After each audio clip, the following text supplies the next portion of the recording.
Actually రెడ్డేసుకొని రావాలంట మంగళవారం అని. ఇందాకే నాగేంద్ర కుమార్ గారు చెప్పారు. నాకు తెలీదు. సార్ ధీరజ్ గారు, ప్రీమియర్స్ అనేది చిన్న సినిమాకు, మీడియం రేంజ్ సినిమాకి, పెద్ద సినిమాకి అదొక ఫార్మెట్ అయిపోయింది. నిజంగా ప్రీమియర్స్ చేయడం వల్ల అడ్వాంటేజ్ ఏమైనా ఉంటుందా? నిజంగానే. లేదంటే మేము ముందు వచ్చేస్తున్నాం, పాజిటివ్ బజ్ క్రియేట్ అవుద్ది అన్న మైండ్ సెట్‌తో వేస్తున్నారా? నిజంగానే అడ్వాంటేజ్ ఉంటుందా? లేదండి. నిజంగానే చాలా అడ్వాంటేజ్ ఉంటుంది. మంచి సినిమాలకి ఎప్పుడు వర్డ్ ఆఫ్ మౌత్ స్ట్రాంగ్‌గా స్ప్రెడ్ అయ్యి బెటర్ ఓపెనింగ్ వస్తుంది. కంటెంట్ మీద కాన్ఫిడెన్స్‌తోనే ఏస్తున్నాం. అంటే కంటెంట్ మీద డౌట్ ఉంటే వేయకూడదు. ఎందుకంటే పాజిటివ్ టాక్ ఎంత బాగా ఫాస్ట్‌గా స్ప్రెడ్ అవుద్దో, నెగెటివ్ కూడా ఉన్నా అంతే ఫాస్ట్‌గా అవుద్ది. సో, మాకు కంటెంట్ మీద నమ్మకంతోనే బెటర్ ఓపెనింగ్స్ రావడం కోసం ఆ స్టెప్ తీసుకుంటున్నాను. సార్ సంతోష్ గారు, నిన్న ఒక రీల్ చూసాం. మల్లీశ్వరిని రీక్రియేట్ చేశారు. నిజంగానే అలాంటి సీన్ మళ్ళీ రీక్రియేట్ చేస్తే చూడడానికి చాలా హ్యాపీగా ఉంటుంది. పర్టికులర్‌గా ఆ సీన్ రీక్రియేట్ చేయాలని ఎందుకు అనిపించింది? అంటే వైజాగ్‌లో ఉన్నాం కదా సార్. యాక్చువల్‌గా విజయవాడలో కూడా చేద్దాం అనుకున్నాం, మిస్ అయ్యాం. ఐ ఫెల్ట్ లైక్ మన మన ఆంధ్రప్రదేశ్, తెలంగాణ ప్రతి సిటీలో ఆ సిటీ తాలూకు ఒక సినిమా ఉంటది. ఒక మెయిన్ మనమందరికీ జంధ్యాల గారి సినిమాలన్నీ వైజాగ్. చాలా వరకు బ్యూటిఫుల్ ఆ బీచ్‌ని చూపించడం. అలాగే మల్లీశ్వరి కూడా మా జనరేషన్‌కి I felt Malliswari very very important film for Vizag. So కల్చరల్‌గా మాతో ఉంది. అలాగే ట్రై చేస్తాను సార్. యాక్చువల్‌గా ఇక్కడ నుంచి ఏ సిటీకి మన ప్రీమియర్స్‌కెళ్ళినా దేనికెళ్ళినా అక్కడ అక్కడ ఒక మంచి జెన్యూన్‌గా అక్కడ ఒక హార్ట్ ఒక ఫిల్మ్ ఉంటది కదా సార్. ఆ హార్ట్ లాంటి ఫిల్మ్ దాన్ని రీక్రియేట్ చేద్దాం అనుకుంటున్నాను సార్. ఎవరి కోసం కాదు sir. Just it's an ode to them. It's a tribute to that city and that film. జనరల్‌గా మీ టైటిల్స్ లేకపోతే తమిళ్లో చేద్దామంటావా? చేద్దాం, ఎందుకు చేయకూడదు? నువ్వు సజెస్ట్ చెయ్యి. జనరల్‌గా మీ టైటిల్స్ కొంచెం తెలుగుదనం ఉట్టిపడేలా ఉంటాయి. కపుల్ ఫ్రెండ్లీ అనే టైటిల్ వినగానే కొంచెం మైండ్‌లోకి వెళ్ళడానికి మాకే కొన్ని రోజులు పట్టింది. కపుల్ ఫ్రెండ్లీ అనే టైటిల్ వెళ్ళడానికి. కథ చెప్తున్నప్పుడు, ఈ టైటిల్ చెప్తున్నప్పుడు మీరేం అబ్జెక్షన్ చెప్పలేదా? అంటే నేనా? ఏదైనా కొత్తగా ఏదైనా ఓ, చెప్దాం. నేను చాలా సార్లు చెప్పాను సార్. నేనైతే చాలా టెన్షన్. నాకు అసలు టైటిల్ వెళ్తుందా లేదా అని తెగ టెన్షన్ పడిపోయేవాళ్ళు ఫస్ట్ నేను. నాకు అంటే టైటిల్ ఇది ఎందుకో అనేది సినిమా చూడగానే ఫస్ట్ సీన్‌లో జస్టిఫై అయిపోద్ది సార్. అక్కడి నుంచి ఒక 20, 30 మినిట్స్ జర్నీ ఉంటుంది సార్. ఈ టైటిల్ ఈ సినిమాకి ఎందుకు పర్ఫెక్టో ఆ కథ మీ అందరికీ చెప్తుంది. నేను యాక్చువల్ చాలా టెన్షన్ పడ్డాను సార్. నేను చాలా టెన్షన్ పడ్డాక కానీ మా అజయ్ అన్న, మా అశ్విన్ గట్టిగా నమ్మారు. డార్లింగ్ రాగానే డార్లింగ్ కూడా నమ్మాడు. ఈ ఎల్తర్ డార్లింగ్ టైటిల్ మంచి టైటిల్, సాలిడ్ టైటిల్ అని. సో దెన్ నేను కొంచెం రిలాక్స్ అయ్యాను సార్. ధీరజ్ గారు హాయ్ అండి. మీరు చాలా సినిమాలు చూస్తుంటారు, కొన్ని సినిమాలు తీసుకుంటారు, తెలుసు. ఆల్ ద వెరీ బెస్ట్ అండి తీసుకున్నందుకు. అండ్ ఈ సినిమాతో నైజాంలో కొత్త ఆఫీస్ పెట్టారు. అసలు ఏంటి నైజాంలో ఏం జరుగుతుంది? మీరు పెట్టారు, లైక్ అన్నపూర్ణ గారు, అన్నపూర్ణ స్టూడియోస్ కూడా అంటున్నారు, ఇంకో ఇద్దరు ముగ్గురు డిస్ట్రిబ్యూటర్లు కూడా దిగబోతున్నారని. అసలు నైజాంలో ఏం జరుగుతుంది? మీరు కొత్తగా ఆఫీస్ పెట్టడానికి రీజన్ ఏంటి? నైజాం పెద్ద మార్కెట్ అండి.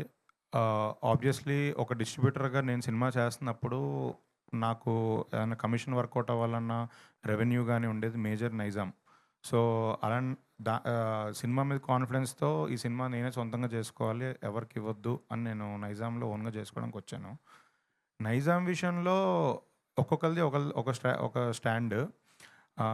బట్ నా స్ట్రాంగ్ ఫీలింగ్ ఏంటంటే, ఇన్ని ఇయర్స్ నుంచి రాజు గారు, శిరీష్ గారు వాళ్ళు నాకు 20 ఇయర్స్ నుంచి బాగా సపోర్ట్ చేశారు. నేను ఇవాళ ఇండస్ట్రీకి నన్ను ఫస్ట్ తీసుకొచ్చింది రాజు గారి దగ్గర నుంచే వచ్చాను. తర్వాత అరవింద్ గారు ఈ స్టేజ్‌కి మీకు అందరికీ తెలుసు, లాస్ట్ నా అన్ని ఫిలిమ్స్ నేను అరవింద్ గారితోనే కలిసి చేశాను. అరవింద్ గారికి కూడా నైజాంలో ఆఫీస్ ఉంది.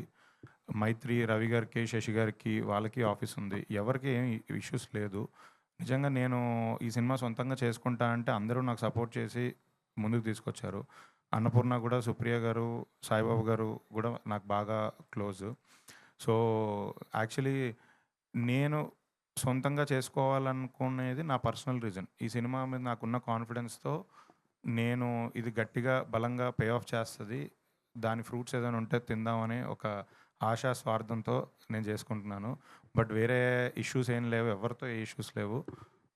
ప్రాబబ్లీ నెక్స్ట్ ఫ్యూచర్‌లో కూడా మీరన్నట్టు మిగతా వాళ్ళు ఎవరన్నా ఓన్‌గా చేసుకోవాలనుకున్న వాళ్ళు చేసుకుంటారు. అంతే అండి. అంటే మైత్రి కూడా అనుకున్నారు ముందు, లైక్ అన్నపూర్ణ కూడా రిలీజ్ చేద్దాం అనుకున్నారు ఇది అని విన్నా. అది మీ త్రూ అంటే మీరు అదే ఓన్గా పెట్టడానికి రీజన్? లేదు లేదు. ఫస్ట్ మైత్రి తో టాక్స్ జరిగాయి. కపుల్ ఫ్రెండ్లీ నేను నైజాం మైత్రికి ఇద్దామని. బట్ అదే కమిషన్ ఇది వల్ల మెజారిటీ కమిషన్ వాళ్ళు తీసేసుకుంటే నాకేం మిగలదని అదేదో సొంతంగా చేసుకొని ఆ ₹4 సంపాదించుకుందామని ఓన్గా చేసుకుంటున్నానండి అంతే. ఓకే, ఆల్ ది బెస్ట్ అండి. ధీరజ్ గారు, చెప్పండి. లాస్ట్ ఇయర్ అంటే నేను స్క్రిప్ట్ వైజ్ అడుగుతున్నాను sir, because you are an educated man. Girlfriend script wise ఒక పాత్ బ్రేకింగ్ స్క్రిప్ట్ అది, అండ్ అలాగే మంచి హిట్ కొట్టారు మీరు. ఇప్పుడు ఈ కపుల్ ఫ్రెండ్లీ కథ గురించి, స్క్రిప్ట్ గురించి మాట్లాడాలంటే will it really be a path breaking film script wise? Script wise path breaking సినిమా అంటే మనం ఆ మాట మాట్లాడుతున్నప్పుడు అన్ని సినిమాలు ఒకే యాంగిల్లో చూడలేమండి. Girlfriend is completely different. అంటే గర్ల్ ఫ్రెండ్లో more than a love story, ఆ అమ్మాయి క్యారెక్టర్ గురించి చెప్పాలనుకున్నాం, ఆ అమ్మాయి తీసుకునే స్టాండ్ గురించి చెప్పాలనుకున్నాం. ఇది ఏంటంటే ఇది ఏ ఇండివిజువల్ది కాదు, ఈ ఇద్దరు కపుల్ టుగెదర్ అంటే ఇందులో అమ్మాయికి స్టాండ్ లేదా? ఉంది. బట్ ఆ అమ్మాయి స్టాండ్ని మనం నిలబెట్టి పక్కన వాళ్ళని తగ్గించడం అనేది లేదు.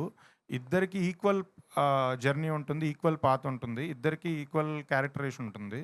అంటే మీరు ఇంటర్వెల్ పాయింట్ మాట్లాడితే, అంటే ఇంటర్వెల్ పాయింట్ మీరు చూసిన తర్వాత నేను మాట్లాడితే సేమ్ ఎవరి స్టాండ్ మీద అనే దాని మీద ఇంటర్వెల్ ఉంటుంది.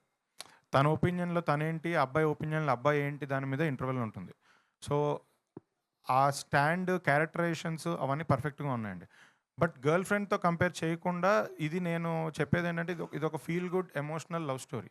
అంటే చూసినంతసేపు ఆ క్యారెక్టర్స్తో కనెక్ట్ అయ్యి, కొంతమందికి రియల్ లైఫ్లో ఆ క్యారెక్టర్స్తో కనెక్ట్ ఉంటుంది. ఆ ఫీల్ గుడ్ ప్రేమ కథా చిత్రాల్లో మనకు కావాల్సింది ఆ ఫీల్ మనకు టచ్ అవ్వాలి, ఎమోషన్ మనకు టచ్ అవ్వాలి. అది ఈ సినిమాలో టచ్ అవుతుందండి. గుడ్. నేను అడిగేది ఏంటంటే దాంట్లో ఒక 2 స్క్రిప్ట్లు ఒకటని నేను అంటలేదు సార్. దాని నేచర్ దానిది, దీని ఫార్మేట్ దీనిది అనుకోండి. బట్ దాంట్లో ఒక యూఎస్పి ఏదైతే ఉందో హీరోయిన్ పాయింట్ ఆఫ్ వ్యూలో, అది బాగా చాలా హార్డ్ హిట్టింగ్గా థియేటర్స్లో తగిలింది. అలాగే ఇక్కడ దీనికి ఉండే యూఎస్పి ప్రకారం will it really hit the theatres very hard? 100% అండి. ఇందులో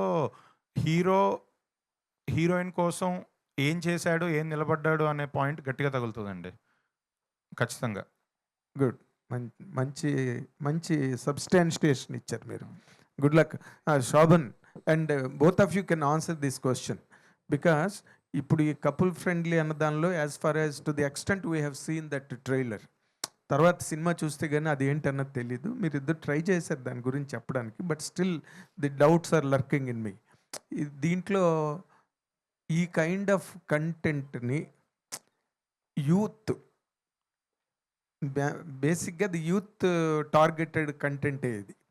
అఫ్ కోర్స్ ఫ్యామిలీస్ కూడా కనెక్ట్ అయ్యి తీరాలి, సస్తారా వాళ్ళు కూడా కనెక్ట్ అయ్యి తీరాలి. ఎందుకంటే no couple or no youth or without parents. ఇప్పుడు మీ ఇద్దరు ఈ కంటెంట్ని మీరిద్దరూ ఒక రకంగా రేజనేస్ చేయాలి, లేకపోతే సపోర్ట్ చేయాలి అంటే ఏం చెప్తారు మీ ఇద్దరు? How do you support this content? Trailer బేసిక్గా is the outline and the setup of the film sir. ఏ కంటెంట్ అయితే ధీరజ్ నమ్మో, నేను నమ్మో, మానస నమ్మో, అజయన్ నమ్మో దిగామో కథలోకి, అది మేము ఇంకా హోల్డ్ చేసి పెడుతున్నాం సార్. చాలా జాగ్రత్తగా కాపాడుకుంటాం సార్. అదేదో పెద్ద ట్విస్ట్ అదేదో దాచామని మేము చెప్పట్లేదు సార్. అసలు soul and crux of the film మేము థియేటర్ కోసమే దాచిపెట్టాం సార్. ఐ ఫీల్ లైక్ థియేటర్లో ఎంజాయ్ చేస్తేనే దాని ఇంపాక్ట్ తెలుస్తుంది.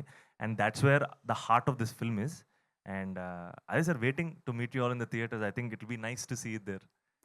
I think you'll really feel the right things. It may not be the answer for my question. మీరు question కొంచెం నేను అంటుంది ఏంటంటే, మీరు ఈరోజు ప్రజెంట్ డే యంగ్స్టర్స్గా మీరు ప్రజెంట్ చేసిన ఈ స్టోరీని మీరిద్దరూ ఎలా సపోర్ట్ చేస్తారు? ఎందుకంటే ఎవరో ఇద్దరు తెలియని అమ్మాయి అబ్బాయి ఒక చోట లివింగ్, నీ డైలాగ్ కూడా ఉంది కదా సార్, అసలు లివింగ్కే టికానా లేనివాడిని కో లివింగ్గా ఏదో చెప్పావు కదా నువ్వు, లివింగ్ టుగెదర్. దాన్ని మీరు ఎంతవరకు సపోర్ట్ చేస్తారు? సార్, ఎవరి లైఫ్ గురించి మాట్లాడమనే ఉంది sir, but consent is everything and it's clear. Consent is everything, that's all I can say.